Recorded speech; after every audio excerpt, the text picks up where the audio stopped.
screw off. Pull these off. Just sit up on here. And now I gotta get the last screws from the carburetor.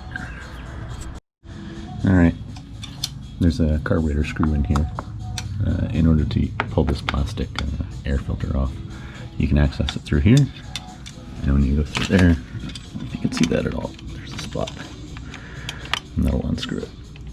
You can turn that. This is a 3mm hex wrench. See that? Unscrew in there. And do the same thing on the other side. And there's 4 of them, so you need to get all of them. So the other one is probably, I could probably get from here. There you go.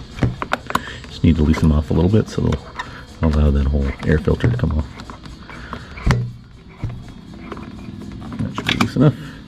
Same thing on the other side, and we'll be alright. Got the other screws all off, so it's loose now.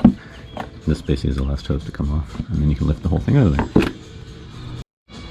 And with it out, now you can see everything else. So you got all the coil packs 1, 2, 3, and 4. So basically going to try and troubleshoot by taking each one of them up and testing it. Here's the spark plug I just pulled out. See the number there, CR9E in GK.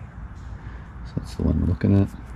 Just pulled it out to make sure it make a good fit on the end of the new coil pack, which is here.